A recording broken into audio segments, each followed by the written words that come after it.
Dans une cité prospère, vivait un commerçant aussi riche que pieux, connu pour sa sagesse et sa générosité. Sentant sa fin approcher, il convoqua ses 3 fils bien-aimés. Plutôt qu'un simple partage de ses biens, il leur laissa une énigme, un dernier renseignement sur la nature de la vraie richesse. Son testament stipulait que sa fortune reviendrait à celui qui, après 1 an de voyage, rapporterait ce qu'il y a de plus précieux au monde. Chaque fils reçut une bourse bien garnie et une destination. Le premier devait se rendre à la Cité de l'Or, le second à la Cité du Savoir, et le troisième à la Cité des Murmures.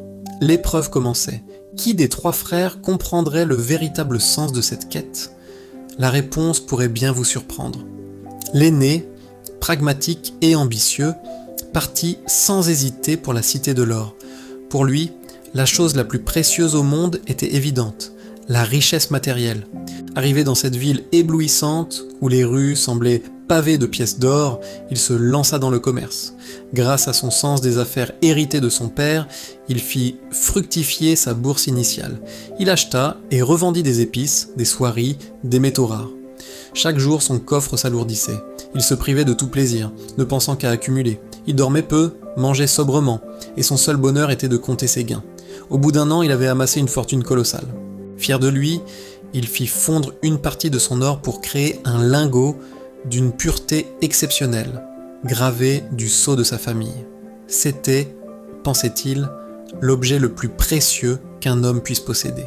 Il prit le chemin du retour, le cœur léger et le chariot lourd, persuadé d'avoir remporté l'épreuve et l'héritage de son père. Il imaginait déjà l'admiration dans le regard de ses frères et la validation de son approche de la vie. Pour lui, le doute n'était pas permis.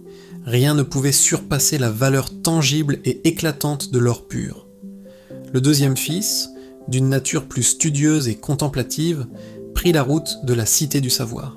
Il était convaincu que la connaissance était le trésor suprême, bien au-dessus des richesses matérielles que son frère aîné chérissait tant.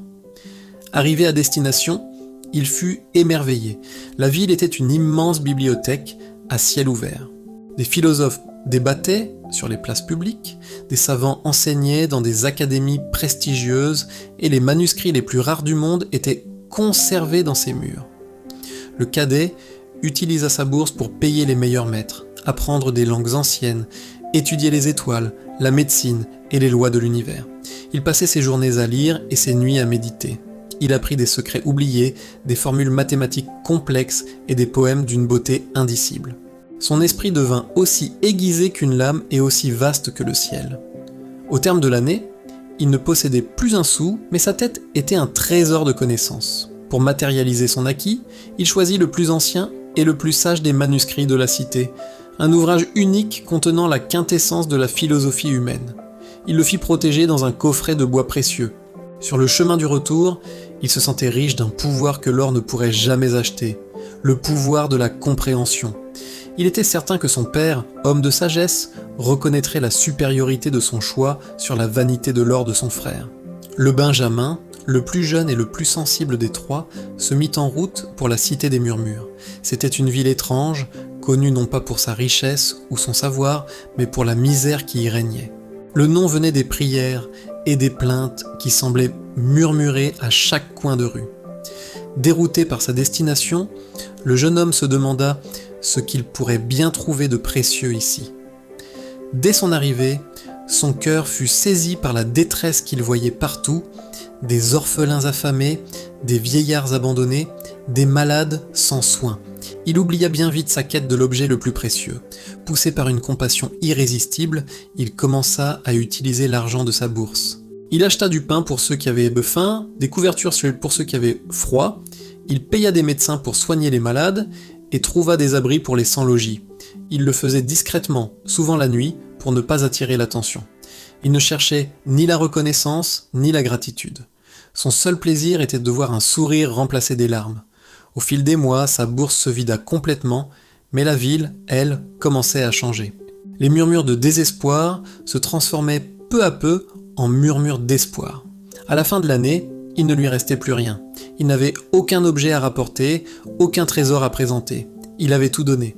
Le cœur lourd, se sentant avoir échoué, il prit le chemin du retour les mains vides, avec pour seule richesse le souvenir des visages qui l'avaient aidé. Le jour des retrouvailles arriva. Les 3 frères se présentèrent devant les exécuteurs testamentaires. L'aîné, triomphant, déposa son lourd lingot d'or sur la table. « Voici la chose la plus précieuse au monde, déclara-t-il, la richesse tangible, le pouvoir d'acheter tout ce que l'on désire. » Les juges hochèrent noir la tête, impressionnés par la valeur de l'objet. Puis, le cadet s'avança et posa délicatement son coffret. Il l'ouvrit pour révéler le manuscrit ancien. « Non, mon frère, dit-il. La chose la plus précieuse est le savoir, qui nourrit l'esprit et traverse les âges, bien après que l'or a perdu son éclat. » Les juges admirèrent la rareté et la sagesse contenues dans le livre. Enfin, ce fut le tour du Benjamin. Il s'approcha, les mains vides et le regard baissé. « Je suis désolé, murmura-t-il. Je n'ai rien à vous présenter. J'ai tout dépensé pour soulager la misère que j'ai rencontrée. Je n'ai ramené aucun trésor. » Un silence pesa dans la pièce. Ses frères le regardaient avec un mélange de pitié et de mépris. Il avait échoué.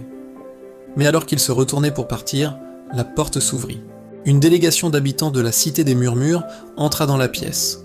Un vieil homme s'avança et prit la parole. « Nous ne connaissons pas le nom de cet homme, » dit-il en désignant le Benjamin. « Mais il y a un an, un étranger est venu dans notre ville et, par sa seule bonté, a semé l'espoir là où il n'y avait que des espoirs. Il a nourri les affamés et soigné les malades anonymement. Il n'a rien demandé en retour. Nous avons suivi sa trace, pour venir témoigner de l'acte le plus précieux que notre cité ait jamais connu.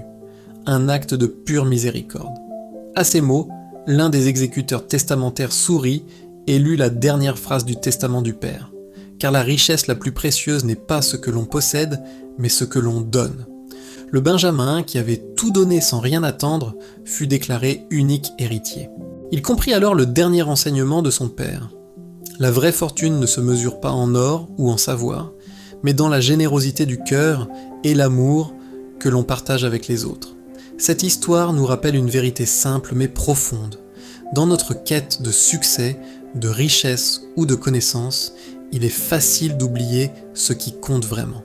L'or peut être volé, le savoir peut être oublié, mais un acte de gentillesse résonne pour l'éternité. La véritable valeur d'une vie ne réside pas dans ce que nous accumulons pour nous-mêmes, mais dans ce que nous offrons aux autres. Chaque jour, nous avons l'occasion de faire un petit geste, d'offrir un sourire, une oreille attentive, un peu de notre temps. C'est ça la vraie richesse. Merci d'avoir regardé. Si cette histoire vous a plu, n'oubliez pas de liker et de vous abonner pour plus de contes inspirants. À bientôt.